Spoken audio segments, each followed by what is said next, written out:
لم يلد ولم يولد ولم يكن له كفوا أحد। কোরআনের সুমধুর তেলাওয়াত আমাদের মুগ্ধ করে, বিশ্বমঞ্চে এনে দেয় সম্মানও। কিন্তু ভাবুন তো, যদি কোনো মানুষের বদলে ছোট্ট একটি অবুঝ পাখি এই পবিত্র বাণী উচ্চারণ করে।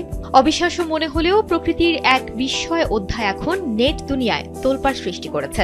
কোনো প্রশিক্ষণপ্রাপ্ত শিল্পীর কণ্ঠে নয়, বরং একটি ছোট্ট তোতা পাখির কণ্ঠে শোনা গেছে পবিত্র কোরআনের আয়াত।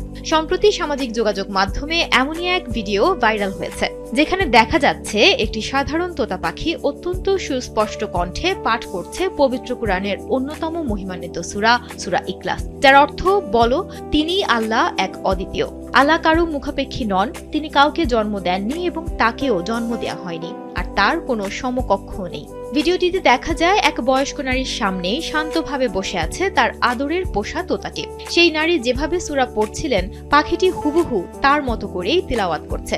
ভিডিওটি দেখে নেটিজেনরা কেবল অভিভূতই হননি, বরং অনেকে একে স্রষ্টার এক অপূর্ব নিদর্শন হিসেবে অভিহিত করেছেন। পাখিটির এই তিলাওয়াত এতটাই সাবলীল যে ভিডিওটি দেখার পর প্রশংসার জোয়ারে ভাসছে সামাজিক যোগাযোগ মাধ্যম।